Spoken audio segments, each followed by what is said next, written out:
जय हिंद दोस्तों। रणभूमि में आपका स्वागत है। आप लोगों को पता हुआ कि ये ज्ञान बिंदु की तरफ से एक बिहार दरोगा के लिए प्रैक्टिस सेट आया है। 15 मॉडल प्रैक्टिस सेट है, इसमें 15 है टोटल। ये पीटी के लिए बहुत इंपॉर्टेंट है। और ये वॉल्यूम 1 और वॉल्यूम 2 में पूरा जो बिहार दरोगा का सिलेबस है वो कंप्लीट करा दिया जाएगा। तो हम लोग इसमें जो 15 सेट है, ये अभी इसमें लेटेस्ट करंट अफेयर्स भी है। आपका करंट अफेयर्स भी लेटेस्ट है। तो हम लोग कोशिश करेंगे कि ये पूरा 15 सेट को पहले ही कंप्लीट कर लें। नवंबर में इसका सेकंड आने वाला है। नवंबर में आने वाला सेकंड वॉल्यूम, तो वो भी हम लोग कर लेंगे। तो शुरुआत पहले यहाँ से करते हैं। और इसमें ये 15 प्रैक्टिस सेट है। तो चलिए शुरुआत करते हैं इस प्रैक्टिस सेट से। पहला क्या है? निम्न में से किसकी तुलना मैकियावेली के प्रिंस से की जाती है? किसकी तुलना मैकियावेली के प्रिंस से की जाती है? तो ये एक है, कौटिल्य के अर्थशास्त्र की तुलना जो है मैकियावेली के प्रिंस से की जाती है। और इनका कौटिल्य का अगर और अन्य नाम बता दे तो इनका अन्य नाम क्या था? विष्णुगुप्त और चाणक्य। क्या नाम था इनका? विष्णुगुप्त, और इनको चाणक्य भी कहा जाता था। विष्णुगुप्त और चाणक्य इनको कहा जाता था। और ये मौर्य इतिहास के जानने के लिए साहित्यिक स्रोतों में सबसे महत्वपूर्ण विवरण जो है, ये कौटिल्य का जो अर्थशास्त्र है वो बहुत इंपॉर्टेंट है। इस अर्थशास्त्र, अगर ये कौटिल्य की बात कर ले तो इसमें तो जूम करके रखते हैं तो ज्यादा सही रहेगा। तो ये इस अर्थशास्त्र की बात करें तो इसमें कितने भाग हैं? तो इसमें कहता है कि कुल 15 भाग हैं। भाग बात कर रहे हैं तो कितना है? इसमें 15 भाग है। और अगर उपभाग की बात करते हैं तो उपभाग कितना है इसका? 180 उपभाग है इसमें। ठीक है। और कौटिल्य ने राज्य के 7 अंग से निर्मित माना है। तो ये राज्य है, तो राज्य के कितने अंग से माना है? तो कहता है 7 अंग है। राज्य के कितने अंग होते हैं? 7 अंग होते हैं, ये इन्होंने ये भी बताया। और जिसे राज्य का सप्तांग सिद्धांत भी कहा जाता है। अगर कौन साथ साथ है तो सात कौन है? तो पहला स्वामी है, जिसको राज्य के सिर का तुल्य बताया गया है। दूसरा अमात्य है, ये राज्य की आंखें होती है अमात्य में। और अमात्य में क्या होता है? योग अधिकारियों का समूह होता है, उसको अमात्य कहा जाता है। और कहता है कि राज्य रूपी जो रथ है, रथ का पहिया बिना योग्य अमात्यों के नहीं चल सकता है। फिर तीसरा क्या है? जनपद। तो जनपद क्या होते हैं? तो ये राज्य की जंघाएं होती है। दुर्ग या अर्थात जो किला होता है वो क्या होता है? तो वो राज्य की बाह होता है, दुर्ग। कोष और या धन है, वो राज्य का मुख है। दंड होता है, वो दंड या सेना है, वो राज्य का मस्तिष्क है। और सहयोगी मित्र होते हैं, ये राज्य के कान होते हैं। और कौटिल्य ने अर्थशास्त्र में राज्य के 18 तीर्थ या अधिकारियों का वर्णन किया है। तो किसने? 18 तीर्थ की वर्णन भी इन्होंने किया है। ठीक है। आगे देखिए, निम्न से कौन सा अभिलेख विश्व के प्रथम विज्ञापन के तौर पर जाना जाता है? तो विज्ञापन के तौर पर अगर जाना जाता है तो वो दशपुर अभिलेख को जाना जाता है। तो ये दशपुर अभिलेख है। तो ये लगभग कहता है 436 से लेकर 455 ईस्वी में, 436 से लेकर 455 ईस्वी में हुआ था। और ये मंदसौर मध्य प्रदेश में है। कहाँ है? मंदसौर एमपी में है ये। मंदसौर एमपी में है। ये संस्कृत भाषा में लिखा है। किस भाषा में लिखा गया है? तो संस्कृत भाषा में ये लिखा गया था। और इसमें रेशमी साड़ियों की बिक्री को लिए था। ये इसमें जो विज्ञापन है किसके लिए था? तो रेशमी साड़ी का बिक्री के लिए था। रेशमी साड़ी की बिक्री के लिए इसमें लिखा गया था। और ये खिचली पूरा सूर्य मंदिर की दीवार पे लिखा गया था। बाकी अगर और की बात कर लें, अगर सुप्रिया जो अभिलेख है, अगर सुप्रिया अभिलेख की बात कर लेते हैं तो सुप्रिया अभिलेख कहाँ है? तो ये भी मध्य प्रदेश में है। ये सुप्रिया अभिलेख भी है। ये कहाँ? ये एमपी के रीवा में है। ठीक है। इसमें गुप्त गुप्तों की वंशावली इसको कहा जाता है। गुप्तों की वंशावली इसको कहा जाता है। ठीक है। और कहता है घर, तो इसको घटोत्कच वंश भी कहा था। गुप्त वंश को, गुप्त वंश जो, तो गुप्त वंश को क्या कहा जाता है? इसको गुप्त वंश को घटोत्कच वंश भी इसको कहा जाता है। अगर वही शाहगौरा अभिलेख की बात कर लेते हैं तो शाहगौरा कहाँ है? ये आपका गोरखपुर में है। गोरखपुर यूपी में है शाहगौरा अभिलेख। और ये राप्ती नदी के तट पे है। कौन सा? राप्ती नदी के तट पे है। और ये ब्राह्मी भाषा में ब्राह्मी लिपि के किसमें है? कहता है ब्राह्मी लिपि के प्राकृत भाषा में लिखा गया है। किसी भाषा में लिखा गया है? तो प्राकृत भाषा में ये लिखा गया। ब्राह्मी भाषी के प्राकृत भाषा में लिखा गया है। और अगर एक और जो बच गया आपका एरन अभिलेख है, ये आपका कहाँ? ये सागर जिला मध्य प्रदेश में। अगर एरन अभिलेख की बात कर लेते हैं तो ये कहाँ है? कहता है कि सागर जिला मध्य प्रदेश में है। सागर जिला, ये एरन अभिलेख भी कहाँ है? तो एरन अभिलेख भी आपका एमपी में ही है। यह भारत में सती प्रथा का पहला अभिलेखीय साक्ष्य है। तो एरन अभिलेख में क्या है? सती प्रथा का साक्ष्य है। किसका? सती प्रथा का साक्ष्य आपको एरन अभिलेख से मिल जाता है। और इसमें क्या है, तो इसमें कहता है राजा भानुगुप्त और उसके सेनापति गोपराज का उल्लेख है, जो हुन के विरुद्ध युद्ध में मारे गए थे। तो उनकी पत्नी क्या हो गई थी, सीता सब हो गई थी, मतलब सती हो गई थी। आगे देखते हैं। कहता है किसकी विद्वता से प्रभावित होकर ख्वारिज्म के ममनी शासक ने उसे अपना मंत्री नियुक्त किया था। तो कहता है कि ख्वारिज्म के जो ममनी शासक है वो किसको अपना मंत्री नियुक्त किया था, तो वो अलबरूनी को किया था। किसने किया था, अलबरूनी को प्रभावित होकर वो उसके मंत्री नियुक्त किया था। और अलबरूनी कहता है कि इसका जन्म 937 में 937 ईस्वी में हुआ, अलबरूनी का 937 ईस्वी में हुआ है। और कहता है कि ये गजनी के सुल्तान महमूद के ख्वारिज्म पर आक्रमण करने और जीतने के बाद अन्य लोगों के साथ अलबरूनी को भी बंदी बना लिया था। तो कहता है कि जो ये गजनी का सुल्तान महमूद था, तो के ख्वारिज्म पर आक्रमण किया तो उसको बंदी बना लिया गया। तो ये इसको कहता है कि वो बना दिया। और अलबरूनी के पुस्तक का नाम क्या है, किताब उल हिंद। किताब उल हिंद जो है इसके पुस्तक का नाम है, जिसको भारत का इतिहास के नाम से भी कहा जाता है। विजयनगर के किस शासक को दो समुद्रों का अधिपति कहा गया है? विजयनगर के किस शासक को दो समुद्रों का अधिपति कहा गया है? तो वो कहा गया है आपका ये हरिहर प्रथम को। हरिहर प्रथम को कहा गया है दो समुद्रों का अधिपति कहा गया है। हरिहर प्रथम का अगर शासन काल है तो बता दें 1336 से लेके 1356 तक में था। और ये विजयनगर का शासक बना। कहता है कि ये अपने साम्राज्य का विस्तार भी किया है। और 7वें वर्ष में कहता है कि ये अपने कितने वर्ष में, 7वें जो वर्ष था उसमें ये अपनी राजधानी कहता है कि आनेगोंडी से विजयनगर हम्पी ले आया। 7वें वर्ष कहता है कि अपनी राजधानी कहाँ लाया, राजधानी अनोगोंडी, अनोगोंडी से कहाँ ले आया, से हम्पी लेके आया, हम्पी लेकर आया। 7वें वर्ष अपना यहाँ पे लेके आ गया था। और कहता है कि 1747 में जब ये आपका बहमनी साम्राज्य का स्थापना हुआ, तो ये विजयनगर साम्राज्य का जैसे ही बहमनी साम्राज्य आया तो विजयनगर जो साम्राज्य है उसका विस्तार रुक जाता है। और 1356 ईस्वी में इसकी मृत्यु हो जाती है। प्रच्छन्न बौद्ध किसे कहा जाता है? तो प्रच्छन्न बौद्ध कहता है शंकराचार्य को। ये शंकर मतलब शंकराचार्य की बात कर रहा है, शंकराचार्य की बात कर रहा है। तो प्रच्छन्न बौद्ध शंकराचार्य को कहा जाता है। ये कहते हैं कि भक्ति आंदोलन के प्रथम प्रचारक थे ये। और केरल में इनका जन्म हुआ है। इनका जन्म कहाँ हुआ, शंकराचार्य का जन्म कहाँ हुआ, केरल में हुआ है। कहाँ हुआ इनका जन्म, केरल में हुआ इनका जन्म। और कहता है कि इन्हें कहते हैं दर्शन के आधार पर वेदांत तथा उपनिषद था इनका। अगर इनका शंकराचार्य के अगर दर्शन का आधार की बात करें तो वो कौन था, वेदांत अथवा उपनिषद था। और इनका जो सिद्धांत है, इनका सिद्धांत का नाम क्या है, अद्वैतवाद है। क्या नाम है इनका, अद्वैतवाद इनका सिद्धांत का नाम है। और इन्होंने चार धर्म की एकता के लिए चार भागों में मठ स्थापित किए थे। अगर हम बात कर लेते हैं कि उत्तर की बात कर लेते हैं तो उत्तर में ज्योतिष मठ है, जो बद्रिकानाथ में, ये आपका उत्तराखंड में है। अगर उत्तर का दक्षिण में आते हैं तो वेदांत मठ श्रृंगेरी में है। पूरब की बात करते हैं तो गोवर्धन मठ है आपका जगन्नाथपुरी में। और अगर पश्चिम की बात करते हैं तो पश्चिम में शारदा मठ है द्वारका, ये आपका गुजरात में। तो ये चीजें हो गया। आगे रैयतवाड़ी बंदोबस्त के बारे में के संदर्भ में निम्नलिखित कथनों पर विचार कीजिए। किसान द्वारा लगान सीधे सरकार को दिया जाता था। रैयतवाड़ी व्यवस्था की बात हो रही है, हाँ सही बात है। सरकार जमीन रैयत को पट्टे पर भी देती थी, सही बात है। कर लगाने से पूर्व भूमि का सर्वेक्षण तथा मूल्य निर्धारण किया जाता था, हाँ ये 30 साल में एक बार ऐसा किया जाता था। तो अगर अपन रैयतवाड़ी व्यवस्था के जन्मदाता की बात कर ले तो इसमें कौन है, जन्मदाता कौन है, तो इसका था थॉमस मुनरो। इसके जन्मदाता कौन है, थॉमस मुनरो और कैप्टन रीड, और captain Alexander read, captain read. इसके जन्मदाता ये रहे हैं। इसकी शुरुआत है जो 1792 में की जाती है, पहला शुरुआत है वो 1792 में कहता है 12 महर से, 12 महर से पहले शुरुआत की जाती है। और उसके बाद कहता है कि 1820 ईस्वी में, कहता है 1820 में कहता है कि मद्रास में पूरी तरीके से लागू कर दिया जाता है 1820 में। और कहता है कि इसी को सुचारू रूप से चलाने के लिए मुनरो को मद्रास प्रेसिडेंसी का गवर्नर नियुक्त किया जाता है। कहता है ये 1825 में, फिर कहता है कि जब ये 1820 में हुआ शुरुआत तो 1825 में कहा गया बम्बई में ये पूरी तरीके से आ गया, बम्बई में।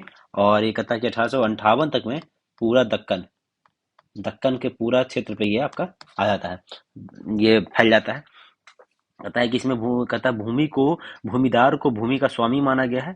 और लगान जमा करने का दायित्व भी किसान को ही दिया गया था। ठीक है, इसके अंदर रैयतवाड़ी के अंदर कितना 51% जो भूमि था उसके अंदर आता था। और ये कहता है कि जो ये भूमि सर्वेक्षण है वो हर 30 वर्ष में होता था। कितने वर्ष में होता था, 30 वर्ष में किया जाता था। तो तीनों का तीनों आपका सही हो गया। स्वतंत्रता संग्राम के दौरान भारतीय राज्य कश्मीर, हैदराबाद, त्रावणकोर जैसे भारतीय शासकों द्वारा शासित राज्यों में एक समानांतर आंदोलन शुरू किया गया है, उसका नाम क्या था? उसका नाम क्या था? प्रजामंडल आंदोलन। प्रजामंडल आंदोलन। अच्छा, एक चीज जो मैं आपको बता दूं, अगर आप लोग ये एक्सपेक्ट कर रहे हैं कि मैं सिर्फ क्वेश्चन पढ़ूं उसका आंसर बता दूं, तो वो देखिए, इसका एक चीज इसमें क्या है ना, कि हम कोशिश करते हैं कि सिर्फ अगर वो क्वेश्चन और आंसर बताना है तो ये 30 मिनट में 100 क्वेश्चन हो सकता है, 30 मिनट में। ये वीडियो थोड़ा सा लंबा हो सकता है। क्यों? कि हम क्वेश्चन के साथ उसका जितने भी ऑप्शन है, 4 ऑप्शन है, तो कोशिश करते हैं कि चारों ऑप्शन को डिस्कशन कर लिया जाए। अगर उस टॉपिक से कोई सवाल आता, जैसे रैयत बाड़ी यहाँ पे आया, तो रैयत बाड़ी के बारे में मैंने आपको पूरा बताया। तो इससे क्या होगा कि जो टॉपिक पे सवाल है वो टॉपिक आपका पूरा 100% क्लियर हो जाएगा। तो आप थोड़ा समय लंबा रह सकता है वीडियो, लेकिन उस वीडियो में पूरा देखने से आपको होगा कि पूरा वो टॉपिक क्लियर हो जाएगा, ना कि क्वेश्चन। जरूरी नहीं है कि जो ये क्वेश्चन दिया गया है वो डायरेक्ट टू डायरेक्ट पूछा जाएगा, लेकिन इससे रिलेटेड जो और क्वेश्चन हो सकते हैं, अगर उसका एक्सप्लेनेशन हो जाता है तो वो आपको बहुत फायदेमंद होगा। तो वीडियो मेरे थोड़े लंबे होते हैं, और ये भी वीडियो लंबा रहेगा क्योंकि हम पूरा डिस्कशन करते हैं, तो इसको ध्यान से देखिएगा, पेशेंसली पेशेंट होकर देखिएगा, ताकि आपको ये सब आपको समझ में आए और आपको हेल्पफुल हो। तो ये था भारतीय राज्यों में कश्मीर, हैदराबाद, त्रावणकोर में कौन सा आंदोलन शुरू किया था? तो इसका नाम था प्रजामंडल आंदोलन था। ठीक है, प्रजामंडल आंदोलन का मतलब था प्रजा का संगठन होता है। ये 1920 के दशक में कब किया गया था? 1920 के दशक में ठिकानेदार और जागीरदारों के जो अत्याचार जितना तेजी से बढ़ रहे थे, तो इसी इसी के विरोध में यह प्रजामंडल आंदोलन शुरू किया गया था। महात्मा गांधी व उनके विचारों से प्रभावित होने वाले प्रथम आदिवासी नेता कौन थे? तो प्रथम आदिवासी नेता की बात करें तो कौन थे? जदुनांग थे। कौन थे? जदुनांग भी थे। कहता है कि ये जदुनांग कहाँ के थे? तो ये मणिपुर के थे। पहले तो ये समझिए कि जदुनांग कहाँ थे, तो ये मणिपुर के थे। और ये इनका अगर कहता है कि इनका अगर समुदाय तो रोंग मेई नागा था। इनका समुदाय कौन था? तो कहता है रोंग मेई नागा समुदाय से थे। कहाँ से थे? रोंग मेई नागा समुदाय से थे। और कहता है कि ये जो जदुदांग है वो महात्मा गांधी के सविनय अवज्ञा आंदोलन के बारे में सुने थे और उसी से ये प्रभावित हो गए थे, और ये कहते हैं ब्रिटिश के खिलाफ हो गए। इन्होंने हेराका आंदोलन शुरू किया था। कौन आंदोलन? हेराका आंदोलन।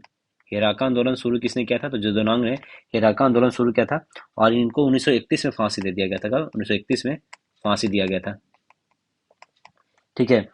फिर कहता है कि अगर ईरानी गिडाइलू के बारे में अगर हम बात कर लेते हैं, इनके बारे में थोड़ा सा, तो होता है कि इनके एक नागा आध्यात्मिक गुरु थी, वो अपने सचेरे भाई, कहता है, जो इनको जदुनांग के नेतृत्व में हेराका आंदोलन में शामिल हो गई थी। जो ईरानी गिडाइलू है, ये भी हेराका आंदोलन में क्या थी? शामिल थी। और उस समय ये मात्र 13 वर्ष की थी।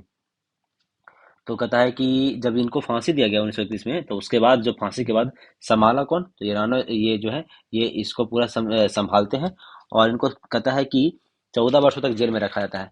तो ये रानी का जो उपाधि है वो किसने दिया? तो जवाहरलाल नेहरू ने दिया। किसने दिया?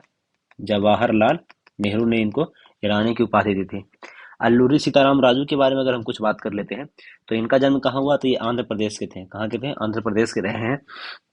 इन्होंने, कहता है कि रंपा विद्रोह का वो क्या कि कौन विद्रोह? रंपा विद्रोह का इन्होंने ये वो किए हैं, नेतृत्व किए थे। और ये कहता है अपने इनके द्वारा लोगों को खादी पहनाने और शराब का त्याग करने हेतु समझाया गया था। ठीक है। और ये अगर ये जो आगे आगे पढ़ते हैं इनके बारे में, लाहौर षड्यंत्र के मामले में परिणति किसकी फांसी से हुई थी? लाहौर षड्यंत्र में, तो ये कौन थे? राम प्रसाद बिस्मिल नहीं थे, भगत सिंह थे, सुखदेव और राजगुरु, ये तीन थे। 2 3 4 इसमें हो जाएगा। कहता है कि लाहौर षड्यंत्र में की परिणति भगत सिंह, सुखदेव और राजगुरु थे। कहता है सैंडर्स की हत्या के लिए, तो किसकी हत्या के लिए? तो हत्या के लिए सैंडर्स की हत्या के लिए इनको फांसी दिया गया था। कब दिया था? 23 मार्च 1931 को। तो कब दिया था? 23 मार्च 1931 को दिया गया था। और कहता है लाहौर षड्यंत्र केस की अगर बात कर लेते हैं, तो लाहौर षड्यंत्र केस में भगत सिंह और बटुकेश्वर दत्त के साथ जो HSRA के जो अन्य सदस्यों पर मुकदमा चलाया गया था। और कहता है कि जेल में बंद क्रांतिकारियों ने भूख हड़ताल कर दिया था, और भूख हड़ताल में, अगर कहते हैं भूख हड़ताल से जतीन दास की मृत्यु हो गई थी। किसकी मृत्यु हुई थी? जतीन दास की मृत्यु हो जाती है। ये 63 दिन तक लगभग भूख रहते थे। कहता है 63 दिन पे, 63 दिन की भूख हड़ताल करते हैं, तो ये हो जाता है। बाकी अगर इसमें इसमें वो चंद्रशेखर आजाद भी थे, तो उनकी उनकी मृत्यु कब हुई थी? तो 27 फरवरी 1931 को इनकी भी मृत्यु हो जाती है। अपने आप को वो इलाहाबाद के एक पार्क में, अल्फ्रेड पार्क में गोली मार लेते हैं। कहता फ्रांस की क्रांति के समय वहां का शासक कौन था? तो फ्रांस की क्रांति के समय उसका कहता है लुईस 16वां थे। कौन थे?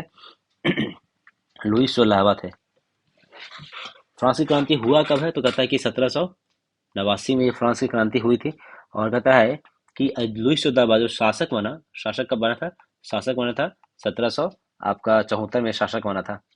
और कहता है कि 1714 जुलाई 1789 को क्रांतिकारियों ने बास्तिल का कारागृह को ध्वस्त किया था। बास्तिल का कारागृह को ध्वस्त कर दिया था।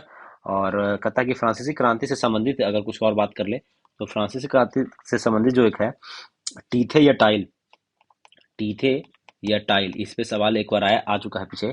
कहता है एक प्रकार का क्या था? धार्मिक कर था। ये क्या है? ये धार्मिक कर था, टीथे और टाइल, इसको धार्मिक कर कहा जाता था।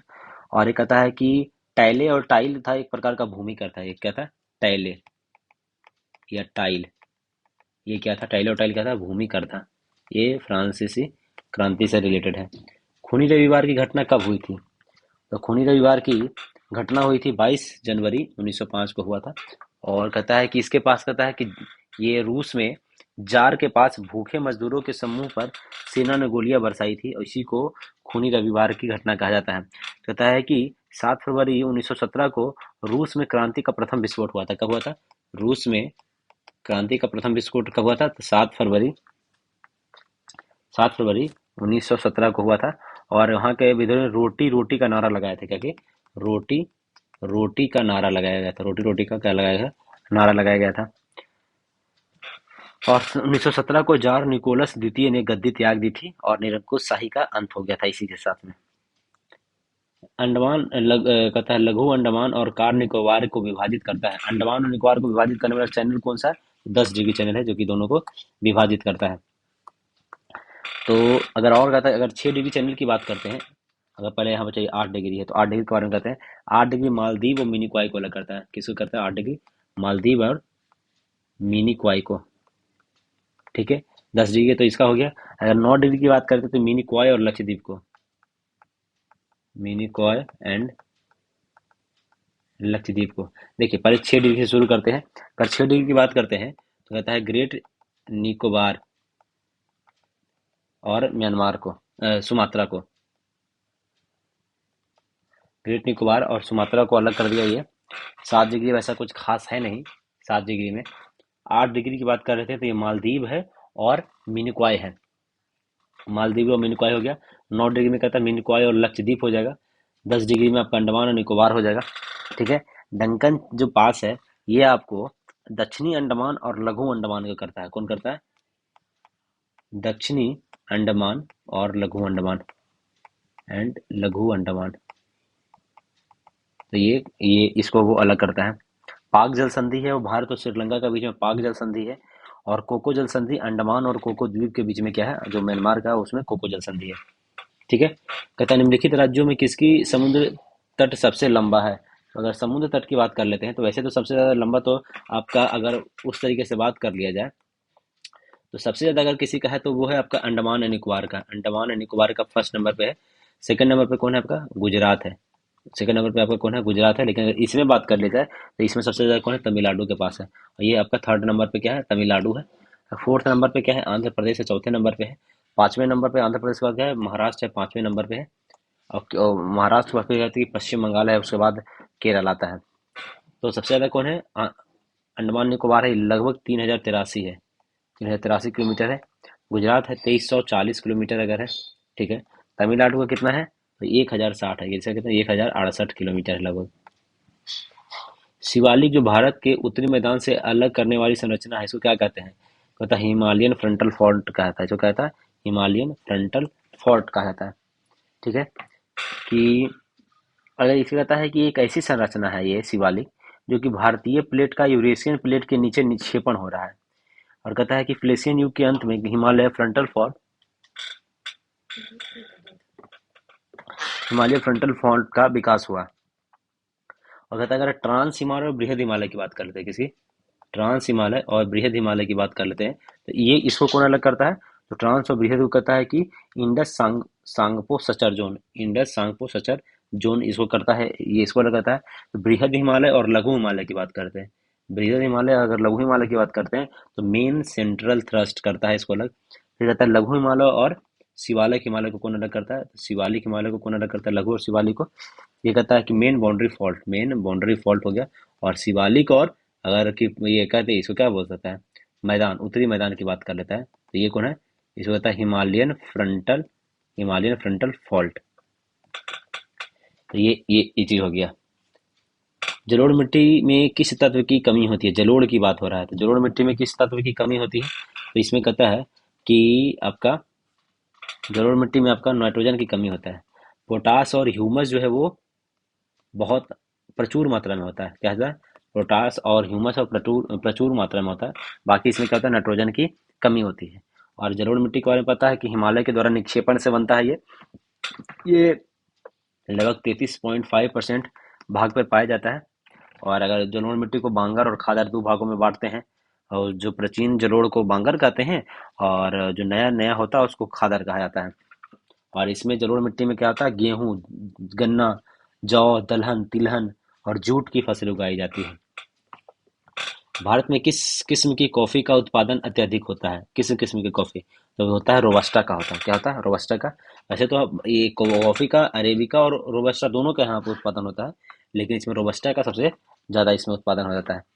और कहवा की खेती के लिए अगर ये रोबस्टा होता कहाँ, तो कहवा कहवा टाइप का जो खेती होता है इसके लिए उष्ण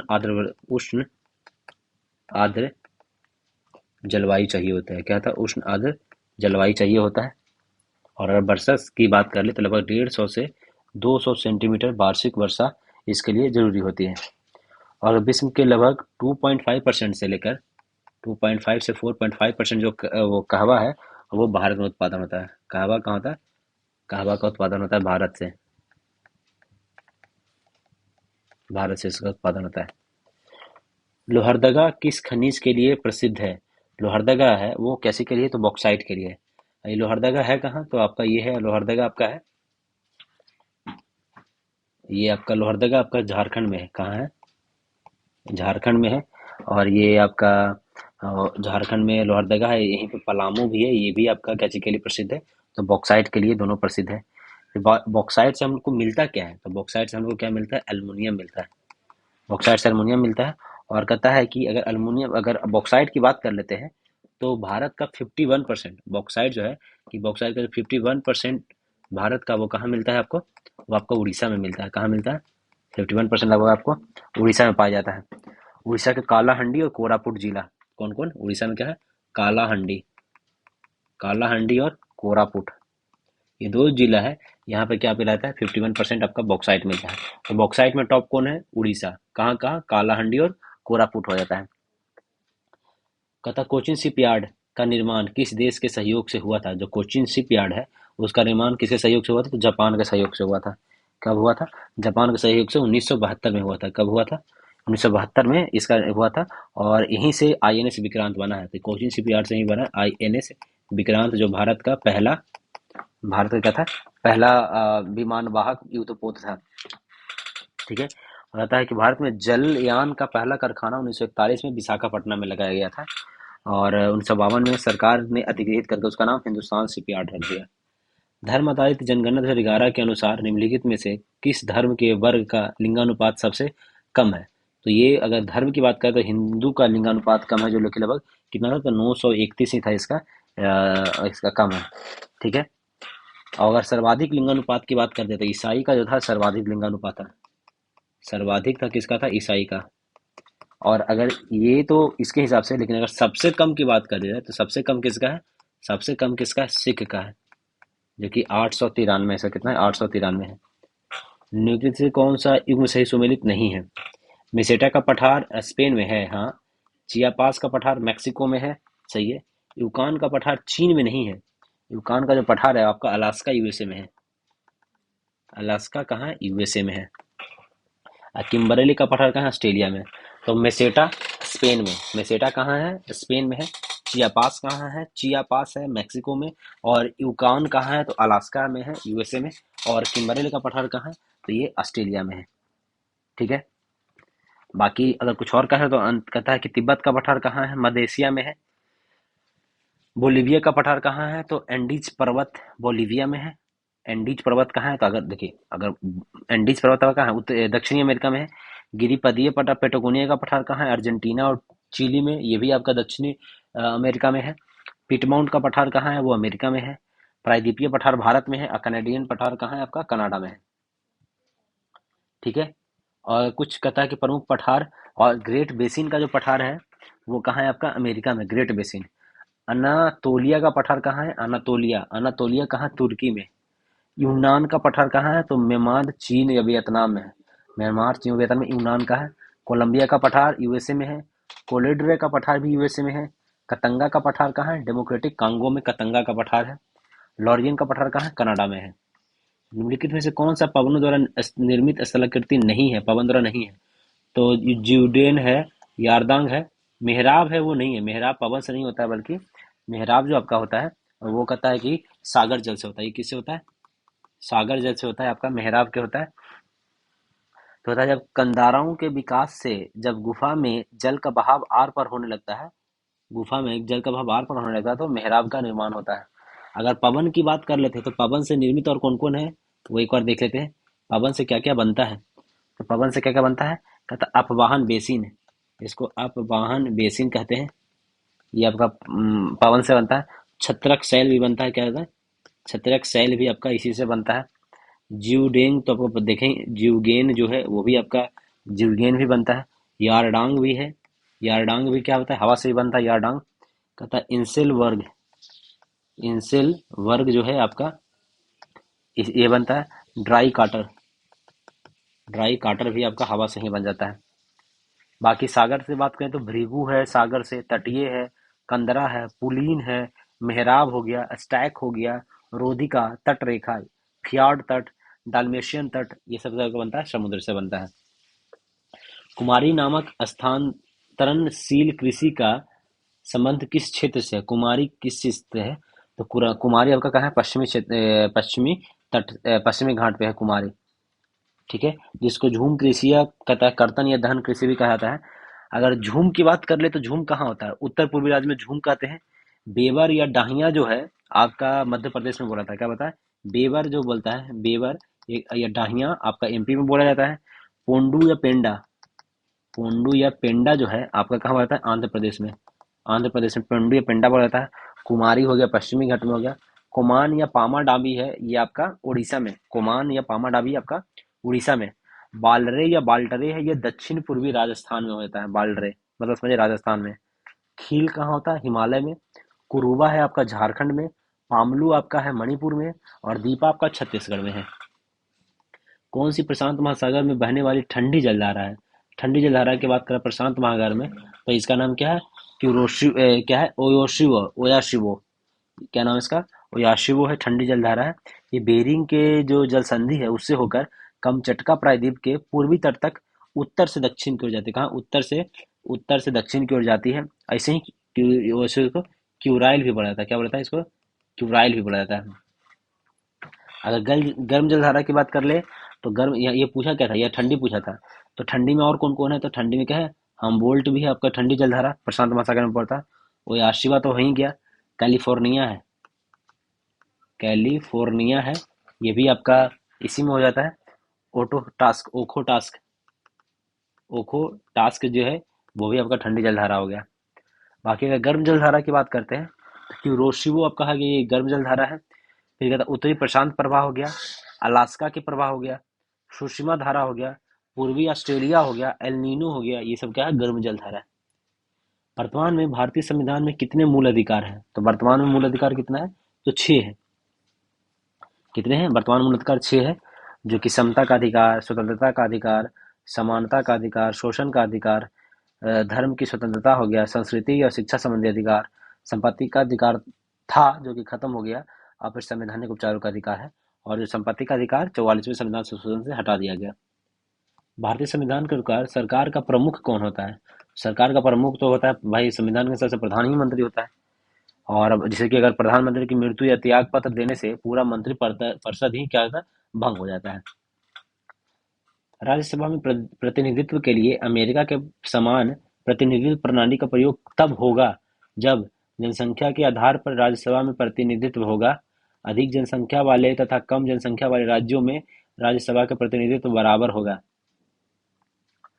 तो यही है, अधिक जनसंख्या हो चाहे कम जनसंख्या हो, अमेरिका में यही है कि सभी का बराबर ही बराबर है। तो यही आपका इस तरीके से ही हो पाएगा। जैसे उत्तर प्रदेश में 31 है, सिक्किम में 1 है, तो उस तरीके से नहीं होगा। राज्य में अधिक जनसंख्या वाली तथा कम जनसंख्या जो भी हो, सबका प्रतिनिधित्व क्या होना चाहिए, बराबर होना चाहिए। ठीक है। स्वतंत्रता के पश्चात सर्वप्रथम किसकी सिफारिश पर प्राक्कलन समिति का गठन किया गया था? तो प्राक्कलन समिति का गठन जॉन मथाई के सिफारिश पे किया गया था। कब किया गया था? तो 1950 में किया गया था। क्या कब किया गया था? 1950 में किया गया था। अगर इस समिति की बात कर ले, प्राक्कलन समिति की, तो इसमें कितने होते हैं? 30 सदस्य होते हैं। और सभी सभी कहाँ से होते हैं? सभी लोकसभा से होते हैं। लोकसभा से सभी होते हैं। और बजट कैसे बनाना है, कैसे खर्च करना है, ये उनका काम है।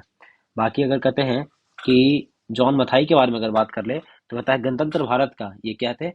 गणतंत्र भारत में गणतंत्र भारत में बजट पेश करने वाले थे।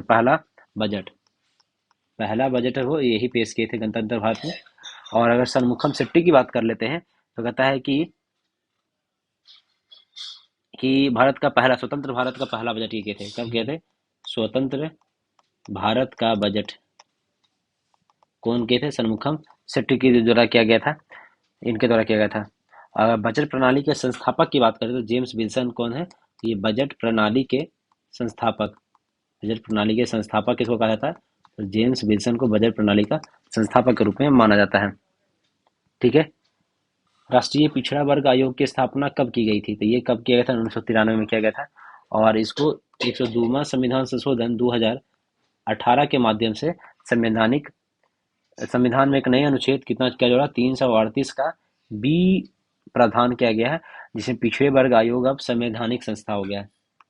ठीक है। तो इसकी स्थापना 1993 में हुआ था, लेकिन 102वें संविधान संशोधन 2018 में 338 का बी इसमें जोड़ दिया गया। ठीक है। 338 में क्या है, अगर इसी तो बता दें, 338 में आपका क्या है? 338 में एससी है। 338 का ए में क्या है? 338 के में क्या है? एसटी है। और अभी 338 के बी में क्या हो जाएगा? आपका ओबीसी हो जा रहा है, जो ओबीसी आयोग, राष्ट्रीय पिछड़ा वर्ग। स्वतंत्र भारत के प्रथम खाद्य और कृषि मंत्री कौन थे? खाद्य और कृषि मंत्री कौन थे आपका? राजेंद्र प्रसाद जी थे। कौन थे? राजेंद्र प्रसाद थे।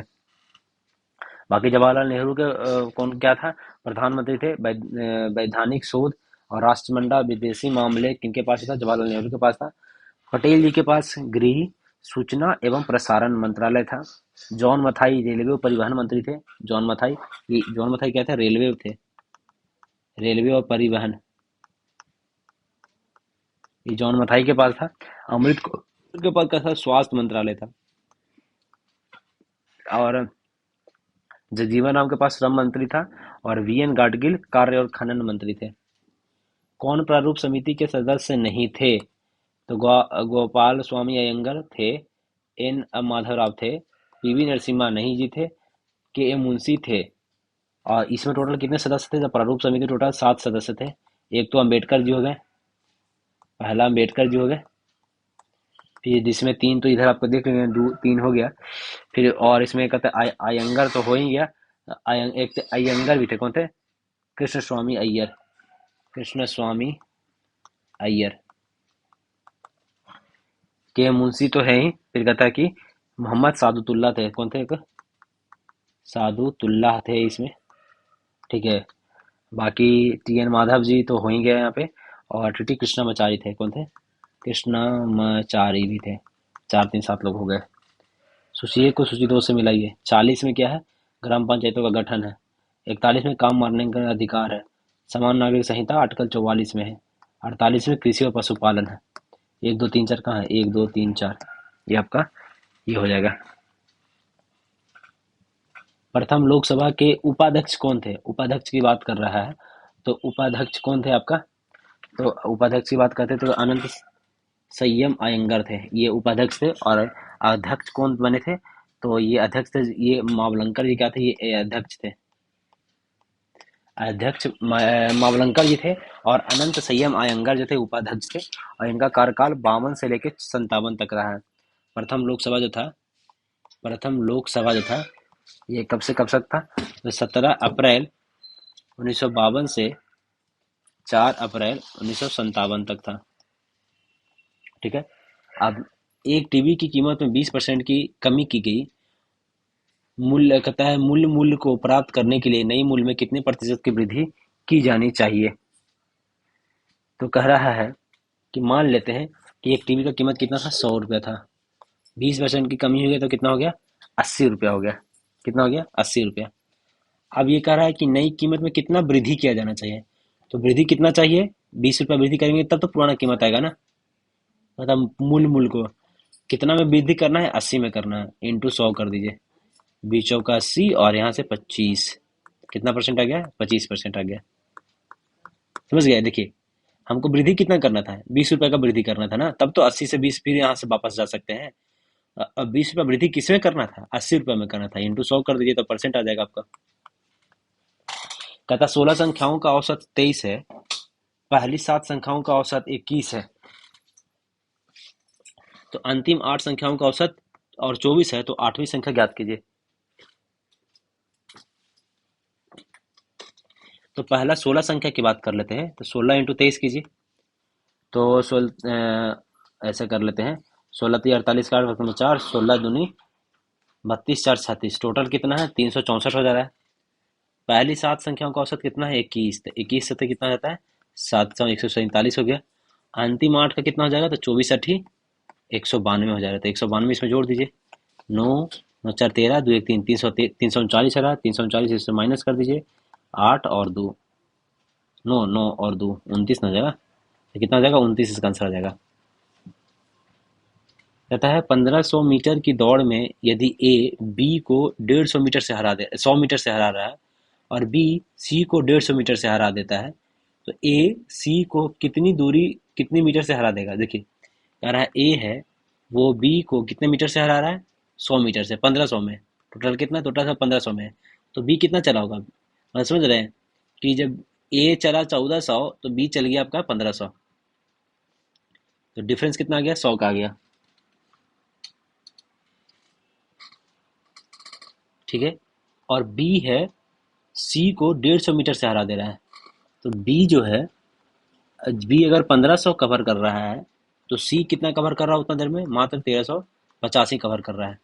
तो इसको इस तरीके से लिखना होगा, रेशियो मेथड से इसको हम सॉल्व करते हैं। ओके, जैसे समझिए कि ए है और बी है, जब ये कितना चला, ये 1500 चला, तो ये कितना चला, 1400 चल रहा है। ठीक है। हाँ, और अगर हम फिर बी और सी जो है, बी चल रहा है 1500, तो सी कितना चल रहा है, सी चल रहा है आपका 1385 चल रहा है, ए है ना इसमें रेशियो। तो ये दो शून्य दो शून्य दो शून्य दो शून्य काट दीजिए, यहाँ पे दो शून्य नहीं कटेगा ना, इसमें तो कम ही कटेगा। ये पे कटेगा 13 इंटू, इसको और काटिए। ठीक है, 150 बचेगा, यहाँ पे 135 बचेगा। तो फिर 15 से काटेंगे तो 10 कट जाएगा, और 15 से काटेंगे तो इसको 9 बार में कट जाएगा। तो ए बी और सी का रेशियो क्या आ रहा है, 15, यहाँ पे 14, यहाँ पे 10, और यहाँ पे क्या आ रहा है, 9। तो इधर में इधर से मल्टीप्लाई होता है तो यहाँ पे 10 हो जाएगा, यहाँ पे क्या हो जाएगा, 14 आ जाएगा। तो टोटल ये 150 आ जा रहा है, यहाँ पे 140 आ जा रहा है, और यहाँ पे कितना आ जा रहा है, 14 नमा 126, 26 आ जा रहा है। तो यहाँ पे आपको ये जब आ गया, तो कहता है ए द्वारा जो तय की दूरी है, ए के द्वारा कितनी दूरी तय की गई, 150। तो समझ रहे हैं कि जो 150 है वो आपका 1500 के बराबर है, मतलब कितना मल्टीप्लाई करना होगा, 10 से। तो सी के द्वारा दूरी तय कितना किया गया है, तो सी के द्वारा अगर 10 से मल्टीप्लाई करते हैं तो ये हो जाएगा 2640 हो जा रहा है, 1260 हो जा रहा है। तो अब क्या कीजिए, 150 में से 1260 घटाइए, तो 240 आंसर आ जाएगा। कितना आ जाएगा, 240 आपका आंसर आ जाएगा, तो आपका डी आंसर हो जाएगा। अतः 20% और 20% की क्रमिक छूट के बाद एक घड़ी का विक्रय मूल्य 640 है, तो घड़ी का अंकित मूल्य क्या होगा? तो सीधी सी बात बोल दिया है कि मान लीजिए कि इसका अंकित मूल्य x मान लेते हैं, 20% की कमी मतलब 80/100, फिर 20% की कमी मतलब 80/100 हो जाएगा। बराबर कितना दे रखा है, 640 दे रखा है, ये दिया ना। हम x मान लिए उसका कीमत, यही x निकालना है। तो x बराबर क्या हो जाएगा आपका, 664 इंटू 100 इंटू 100 अपॉन 80 इंटू 80। एक शून्य एक शून्य एक शून्य एक शून्य, 8 से काट देते हैं तो 8 8 64, 80, फिर 8 से काट देते हैं तो यहाँ 10 बार में, तो टोटल कितना हो जाएगा, 100 इंटू 10 मतलब 1000। तो मूल्य कीमत कितना हो जाएगा इसका, 1000 हो जाएगा। यदि एक संख्या का 60% दूसरी संख्या के 3/4 के बराबर है, तो कहता है एक संख्या को x मान लेते हैं तो उसका 60% क्या हो जाएगा, 60/100 इंटू एक्स।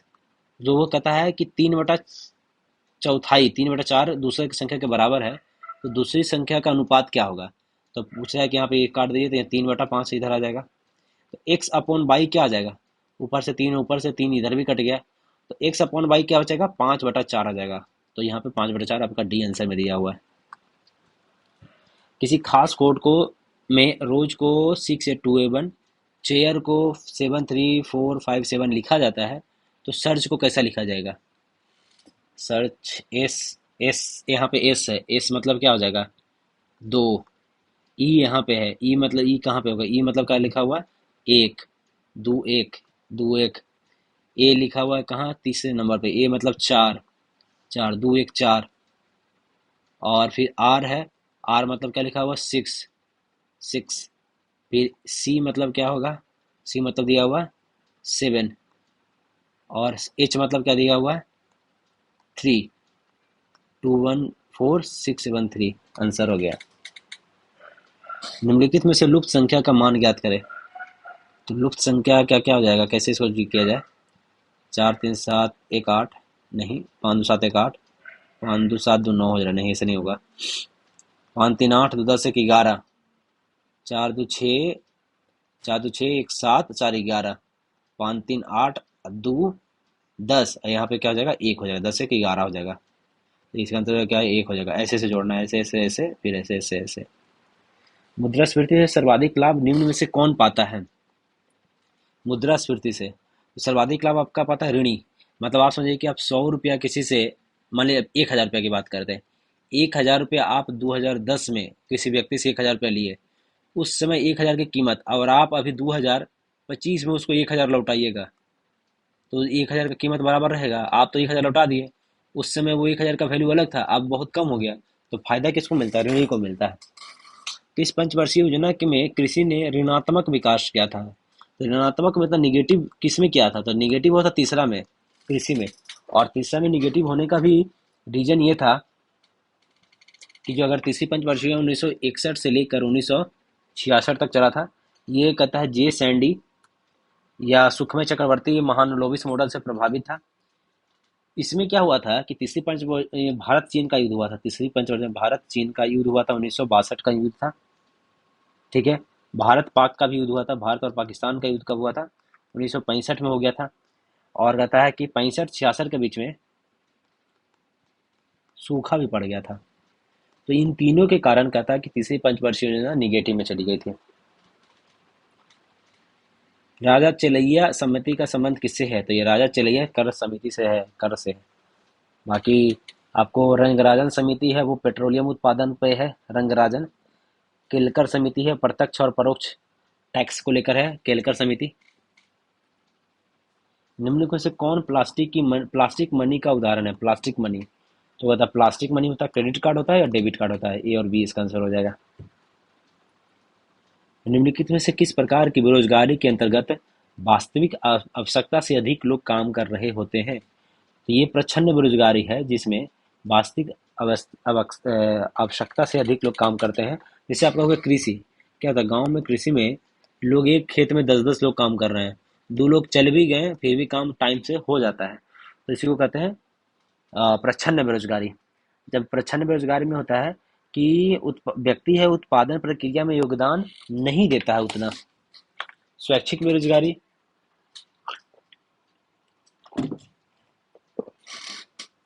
कहता है स्वैच्छिक बेरोजगारी में होता है क्या कि व्यक्ति कार्य करने में सक्षम है लेकिन कार्य नहीं करना चाहता है, तो उसको कहते हैं स्वैच्छिक बेरोजगारी।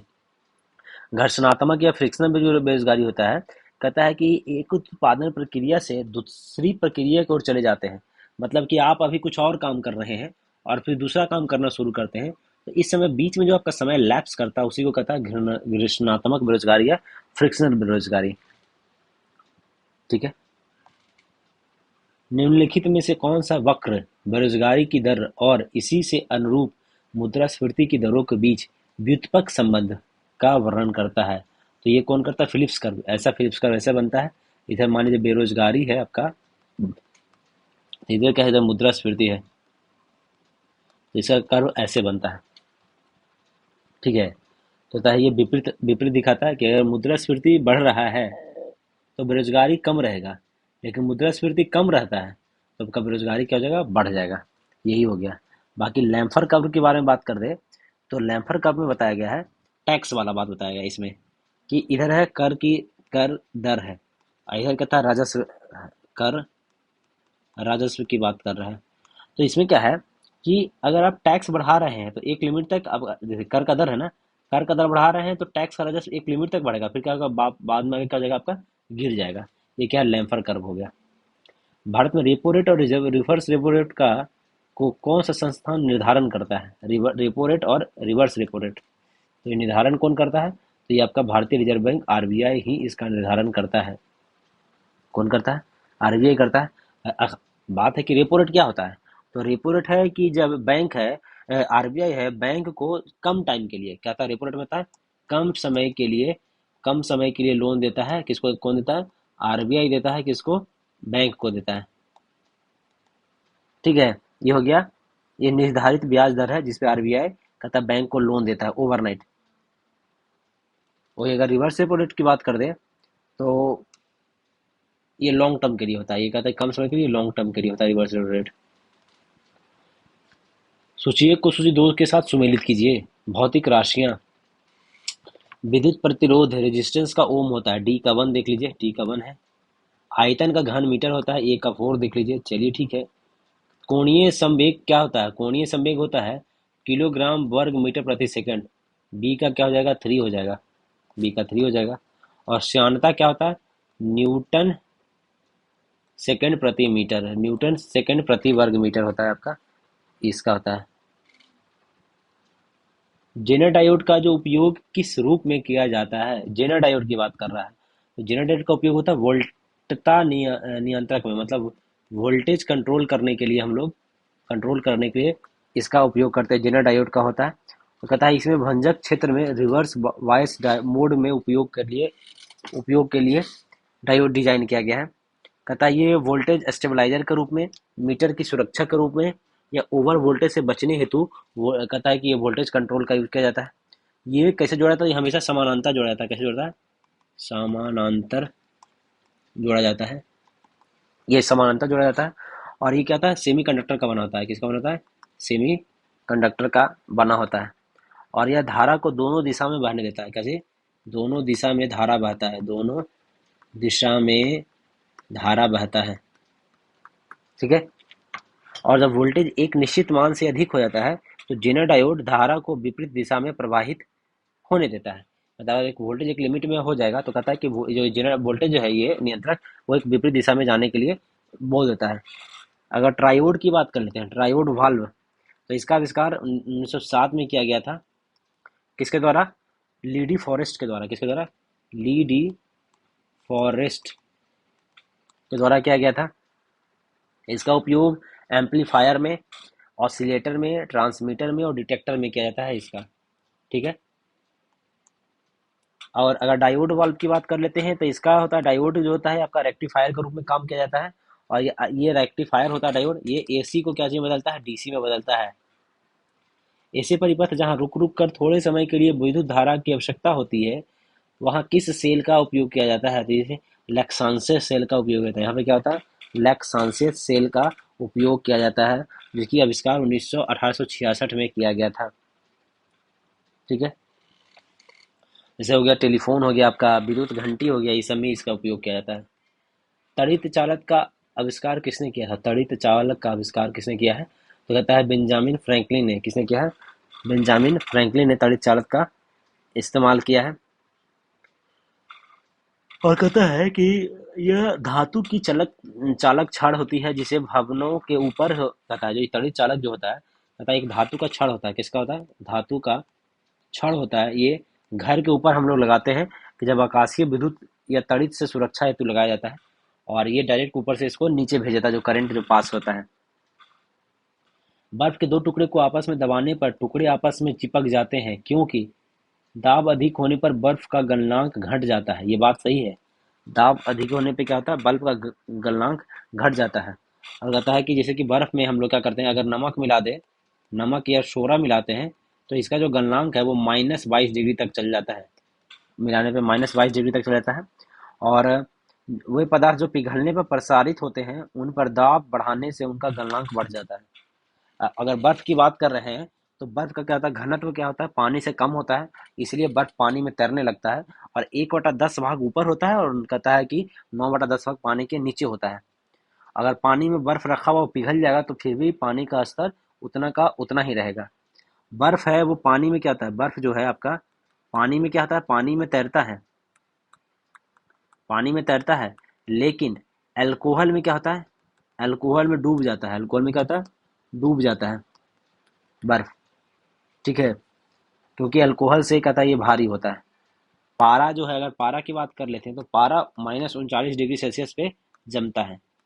ठीक है, वही अगर हम अल्कोहल की बात करते हैं तो अल्कोहल कितने डिग्री पे जमता है, तो -115 डिग्री सेल्सियस पे जमता है। समझ गए।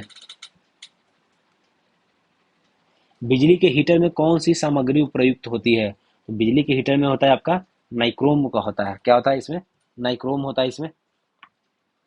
नाइक्रोम क्या होता है, ये कहता है निकेल क्रोमियम और आयरन का मिश्र धातु है। कैसे कहेगा, निकेल क्रोमियम और आयरन का क्या है, मिश्र धातु। नाइक्रोम में होता है निकेल क्रोमियम और आयरन होता है। बाकी कहता है कि विद्युत धारा प्रवाहित होने पर नाइक्रोम का तार गर्म हो जाता है और बहुत हीट देता है। ठीक है, अगर विद्युत बल्ब की बात करें तो ये जो टंगस्टन होता है कहाँ होता है, बल्ब में होता है। विद्युत बल्ब में टंगस्टन होता है। विद्युत बल्ब की बात करते हैं तो उसमें क्या होता है, टंगस्टन होता है विद्युत बल्ब में। ठीक है, इसकी जो गलनांक कितना था, लगभग 3500 डिग्री सेल्सियस क्या है इसका, आपका गलनांक होता है इसमें। अगर इस्पात की बात कर लेते हैं तो कहता है इसमें कार्बन की मात्रा जो होता है, इस इस्पात में कार्बन की जो मात्रा है वो 0.25 से लेकर 1.5 तक हो सकता है, या मैक्सिमम 2% तक हो सकता है इसमें कार्बन की मात्रा। तथा स्टेनलेस स्टील में क्या होता है, तो स्टेनलेस स्टील में 18% तक क्रोमियम मिलाया जाता है, क्रोमियम और निकल होता है। तो होता है लोहे के साथ में 18% क्रोमियम और निकल मिलाया जाता है। टंगस्टन की बात कर लेते हैं, टंगस्टन इस्पात में 15 से 20% तक टंगस्टन होता है।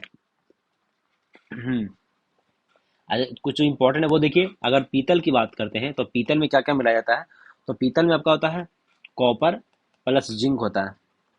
कितना कितना होता है, तो 70 + 30 होता है, कॉपर और जिंक होता है। ठीक है, तब पीतल के बाद आता है कांसा। कांसा में क्या होता है, आपका कॉपर तो होता ही है, प्लस टीन होता है। क्या होता है, कॉपर प्लस टीन, 90 + 10 होता है आपका कॉपर और टीन, कांसा में टीन होता है। गन मेटल की अगर बात कर ले, गन मेटल की बात करते हैं तो गन मेटल में क्या आपका होता है, कॉपर होता है, जिंक होता है और टीन ये भी होता है। क्या होता है, टीन भी होता है। ये 90 + 2 + 8% ऐसा 3 भागों में होता है। ठीक है, तेल की पतली फिल्म में परावर्तित श्वेत प्रकाश में रंग दिखाई देने का कारण क्या है। तेल की पतली फिल्म में इसको ये क्या होता है, तो होता है कि विवर्तनिक होता है। क्या होता है, व्यतिकरण होता है, मतलब स्कैटरिंग होता है। अगर इसी बात करें तो इसको क्या कहते हैं, स्कैटरिंग कहते हैं। ठीक है, कथन दिया हुआ है वाष्पीकरण की प्रक्रिया केवल क्वथनांक पर ही होता है, नहीं क्वथनांक के नीचे ही होता है। क्या होता है, क्वथनांक के नीचे भी हो जाता है। वाष्पीकरण द्रव की सतह से क्वथनांक से कम तापमान पर वाष्प में परिवर्तन होने की धीमी प्रक्रिया है। ये सही है। तो एक असत्य है और दो आपका सत्य है। एक असत्य है और आपका दो सत्य है। निम्नलिखित अभिक्रिया में से कौन सा वियोजन निस्तापन अभिक्रिया को प्रदर्शित करता है, तो ये आपका करता है। तो इसमें कि वियोजन जो ये अभिक्रिया ये होता क्या है, तो ये कहता है कि जब इसमें जब जिंक कार्बोनेट को गर्म किया जाता है ऑक्सीजन की कमी में या बहुत कम में, तो कहता है कि यह टूटकर जिंक ऑक्साइड और कार्बन डाइऑक्साइड का बनता है। तो ये आपका सी आंसर हो जाएगा। तो शेख को दो से मिलाइए। पदार्थ हेमेटाइट, हेमेटाइट होता है Fe2O3, Fe2O3 ए का दो, ये हो गया। मैग्नेटाइट Fe3O4 हो जाता है। कैल्साइट क्या होता है, CaCO3 हो जाता है। और सीडराइट क्या होता है, FeCO3 होता है। बी का 4, सी का 1। बी आंसर हो गया। निम्नलिखित में से कौन सा अम्ल पौधों व जंतुओं से प्राप्त किया जाता है और पर्यावरण में मौजूद है? वो कौन है? वो आपका लैक्टिक अम्ल है। क्या है? लैक्टिक अम्ल जो है वो कि पर्यावरण में मौजूद होता है। कार्बनिक अम्ल की बात कर ले तो कहता है पौधे व जंतु से प्राप्त किए जाते हैं कार्बनिक अम्ल, और वो पर्यावरण में पाए जाते हैं, जैसे ऑक्जेलिक अम्ल हो गया, लैटिक हो गया, यूरिक हो गया, एसेटिक हो गया। बाकी अकार्बनिक बता दे तो वो कहता है पृथ्वी के भूपट्टी पर स्थित होता है। हाइड्रोक्लोरिक अम्ल HCl हो गया, HNO3 हो गया और H2SO4 हो गया। ये सब विलयन के कणों को अलग करने के लिए निम्नलिखित में से कौन सा विधि का उपयोग नहीं किया जाता है? विलयन को अलग करना है, बाष्पीकरण होगा, हाँ, क्रिस्टलीकरण होगा, छानना नहीं होगा। ये तो मिक्सचर के लिए होता है, ये इसके के लिए होता है, मिक्सचर के लिए होता है। अब आसवन होता है, आसवन क्या होगा आपका? होगा। आसवन में क्या होता है कि जो दो पदार्थ है, क्या है, मतलब समझिए कि इसमें कहता है दो को मिला हुआ होता है, इसमें अधिक तरल पदार्थ, दो तरल पदार्थ जो मिला होता है उसके गलनांक के डिफरेंस पर, गलनांक के डिफरेंस पे क्या होता है, गर्म करके उसको अलग किया जाता है। डिकन प्रथम द्वारा क्लोरीन गैस के उत्पादन में निम्नलिखित में से कौन सा उत्प्रेरक का उपयोग किया जाता है? डिकन प्रथम में, तो डिकन प्रथम में कहता है क्यूपरिक क्लोराइड का उपयोग करता है। किसका कहता है? क्यूपरिक क्लोराइड का उपयोग किया जाता है। वे पदार्थ जो द्रवित अवस्था में या जलीय विलयन के विद्युत का संचालन करते हैं वो क्या कहलाते हैं?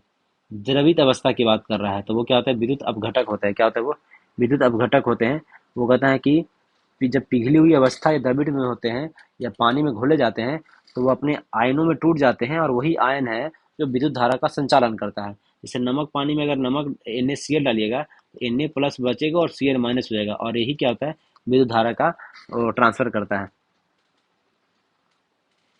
पुष्पीय पौधे का अध्ययन किस शाखा में करते हैं? पुष्प वाला पौधा का शाखा फैंड्रोगेम्स में करते हैं। किस में करते हैं?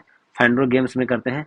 बाकी अगर क्रिप्टोगेम्स की बात कर दे तो कहता है कि वैसे पेड़ पौधे जिसमें फूल और बीज नहीं होता। इसमें क्या होता है? फूल और बीज। इसमें क्या होता है? फूल और बीज नहीं होता है। फूल प्लस बीज क्या होता है? नहीं होता है। एक ब्रायोफाइटा होता है, ये छायादार और नम क्षेत्र में होता है। क्या होता है? छायादार प्लस नम क्षेत्र में इसको होता है, और ये आकार में बहुत छोटे होते हैं। क्रिप्टो गेम्स में क्या क्या आता है? तो इसमें आता है शैवाल आ जाता है, आपका कवक आ जाता है, लाइकेन आ जाता है, मांस आ जाता है, फर्न आ जाता है। ये सब क्या आता है क्रिप्टो गेम्स में। ब्रायोफाइटा में क्या होता है? हॉर्न, वॉट और मांस, ये सब इसमें आ जाता है। टेरिडोफाइटा था वो संवहनी पौधे हैं। ये क्या है? संवहनी पौधे होते हैं ये। और इसमें कहता है कि बीज और फूल नहीं पैदा करते, परंतु बीजाणुओं के माध्यम से प्रजनन करते। कैसे? बीजाणुओं के माध्यम से प्रजनन करते हैं। पादप कोशिकाएं जंतु कोशिकाओं से किसकी अनुपस्थिति के कारण भिन्न होता है? पादप कोशिकाएं जंतु कोशिका से। तो अंतर्जवीय जाल तो पादप में भी होता है, दोनों में होता है। माइक्रोकॉन्ड्रिया दोनों में होता है। तारकाय ये नहीं होता है, ये तारकाय नहीं होता है। राइबोसोम भी दोनों में होता है। तारकाय केवल और केवल जंतु में होता है, इसमें नहीं होता है। अगर उसी तरीके से बता दे कि पादप में सेंट्रोसोम भी नहीं होता, प्लांट में क्या नहीं होता है?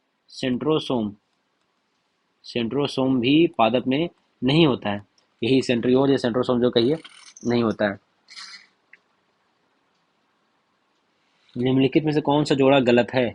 आम ड्रूफ फल होता है, आम को ड्रूफ फल कहते हैं। हाँ। अमरूद सरस फल या बेरी होता है, सही है। सूरजमुखी कैप्सूल नहीं है। सूरजमुखी कैप्सूल नहीं बल्कि कैप्यूल में आता है। किसमें आता है? कैप्यूल में आता है, ये गलत हो गया। अनानास सोरोसिस में आता है, ये बात सही है। अधिकांश कीट श्वसन कैसे करते हैं? कीट की बात कर रहा है तो ये वाताग्र तंत्र के जो ट्रैकिया कहते हैं ना, उसी से ये लोग लेते हैं। त्वचा से कौन लेता है? अगर त्वचा की बात कर ले तो त्वचा से आपका लेता है केचुआ। केचुआ त्वचा से लेता है। फेफड़ा से कौन लेता है? फेफड़ा से आपका मेढक लेता है, कभी कभी मछली भी लेता है। क्लोम किससे लेता है? तो मछली है वो क्लोम से लेता है। विटामिन क्या होते हैं? होता है कार्बनिक, आवश्यक कार्बनिक यौगिक जिसका संश्लेषण शरीर में नहीं होता है, यही विटामिन होते हैं। तो विटामिन आपको पता होगा A D E K है वो फैट में घुलनशील है। बाकी बी और सी का है जल में घुलनशील है। ये चीज़ तो आपको पहले से पता होना चाहिए। सूची 1 को सूची 2 से मिलाइए। कार्बन डाइऑक्साइड होता है प्रकाश संश्लेषण के लिए, सी का 1 हो जाएगा, ठीक है। कार्बन तंतु कहाँ पे बना था, तो कहता है कार्बन तंतु आपका होता है, कार्बन तंतु बी का आपका हो जाएगा वायुयान में होता है, वायुयान बनाने में कार्बन तंतु होता है। क्लोरोफ्लोरो डाइफेथॉन, ये क्या होता है आपका, प्रशीतक के रूप में होता है। सिलिकॉन कार्बाइड होता है, वह कृत्रिम हीरा बनाता है सिलिकॉन कार्बाइड से। 1 मिनट।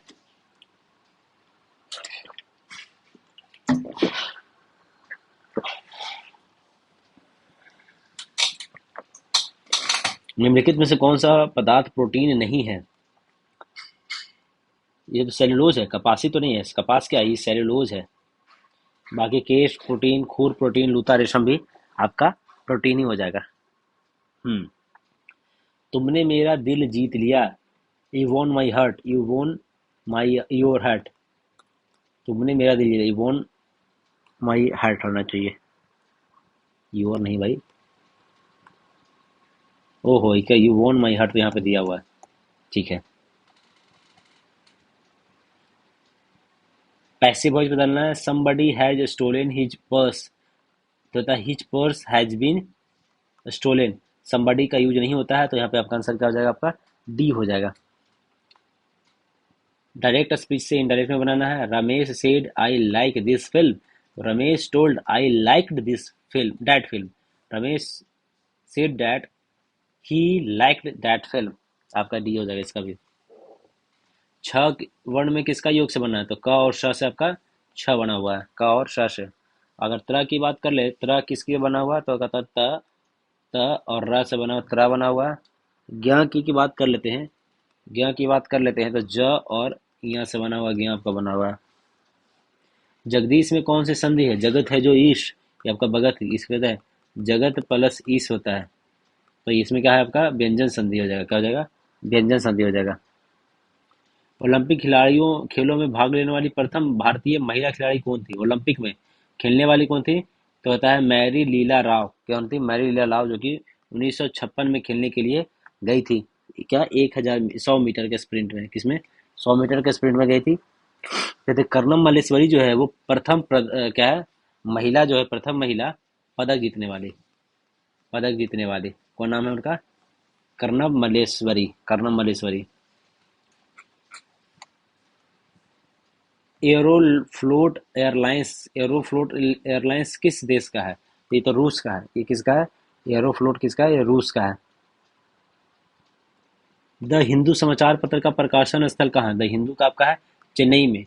बाकी अगर कुछ और बता दे द हिंदू के अलावा, तो कहता है कि हिंदुस्तान टाइम्स की बात कर लेते हैं। हिंदुस्तान टाइम्स कहाँ है, तो हिंदुस्तान टाइम्स का कहाँ है, नई दिल्ली में हिंदुस्तान टाइम्स है। और the the times of India, the times of India ये कहाँ है, ये आपका मुंबई या महाराष्ट्र जो कि मुंबई में इसका है। दरभंगा किस नदी के किनारे स्थित है, दरभंगा कमला नदी के किनारे स्थित है। दरभंगा किस नदी के किनारे स्थित है, कमला नदी के, कमला और बागमती भी कह सकते हैं। बिहार का अक्षांशीय विस्तार क्या है, 27 31 15, 27 31 15, 27 15, 27, अब क्या हो जाएगा, 27 31 15 तो ठीक है, इधर में आ रहा है, ये भी यहाँ पे आ रहा है, ठीक है। 24 20 10 इधर, 24 20 10 हो जाएगा, 24 20 10, 27 31 15। बिहार में अंग्रेजों की अपनी व्यापारी कोठी केंद्र कहाँ स्थापित, वास्तविक सफलता कब मिली थी, व्यापारी केंद्र कब स्थापित किया था, 1651 में। कब किया था, 1651 में क्या था। कोशिश तो 1620 में भी किया था, लेकिन जाके सफलता कब मिला, 1651 में मिला था इसको। पटना विश्वविद्यालय की बात कर ले, तो कहता है इसकी स्थापना कब हुई थी, पटना विश्वविद्यालय की स्थापना 1917 में हुआ था। कब हुआ था, 1917 में। और ये कहता है कि भारत का 7वां पुराना है, पुराना कितना है, 7वां पुराना आपका हो गया पटना विश्वविद्यालय। और इसकी कहता है अगर पटना कॉलेज की बात कर लेता है, पटना कॉलेज की बात कर लेता है, तो पटना कॉलेज 1867 में हुआ था। कब हुआ था, 1863 में। पटना कॉलेज कब हुआ था, 1863 में पटना कॉलेज हुआ था। पटना हाई कोर्ट की बात कर ले अगर, पटना हाई कोर्ट 1916 में हुआ था। बिहार इंजीनियरिंग जो है, एनआईटी जो बना है, एनआईटी पटना कब बना था? 2004 में बना है। आईआईटी पटना की बात कर ले तो ये कब बना है? ये 2008 में आईआईटी पटना बना है। एम्स जो है वो आपका 2004 में शुरू की गए हैं। अगर एम्स की बात कर लेते हैं तो ये कब का? 2004 में एम्स शुरू किया गया है। आईआईएम की बात करें तो ये 2015 में शुरू किया गया। आईआईएम कब गया? 2015 में शुरू किया गया। पटना संग्रहालय की बात कर लेते हैं। पटना संग्रहालय की बात कर लेते हैं तो इसकी स्थापना कब हुआ था? 1917 में पटना संग्रहालय। और बिहार संग्रहालय क्या बना है? तो बिहार संग्रहालय 2015 में बना है। ठीक है। भारत के पहले गरुड़ स्पेस की कृषि ड्रोन स्वदेशीकरण केंद्र की स्थापना कहाँ किया गया है? तो कृषि ड्रोन कहाँ कहता है? कहता है कि कृषि ड्रोन कहाँ? चेन्नई में किया गया। कहाँ किया गया? चेन्नई में किया गया। निम्नलिखित में से कौन सी पहली भारतीय ई कॉमर्स कंपनी है जो आरबीआई से एनबीएफसी लाइसेंस प्राप्त किया है? तो आरबीआई से एनबीएफसी कितने हैं? फ्लिपकार्ट जो है आरबीआई से एनबीएफसी मिल गया है इसको। चर्चा में रहा एवी लिस्ट किस चीज की गणना से संबंधित है? एवी लिस्ट किससे है? तो पक्षी से गणना से है एवी लिस्ट। और आगे देखते हैं। भारत के गिफ्ट सिटी में अपना शाखा खोलने वाला पहला मिडिल ईस्ट बैंक क्यूएनबी किस देश का है? तो क्यूएनबी आपका कतर का है। क्यूएनबी कहाँ का है आपका? ये आपका कतर का है।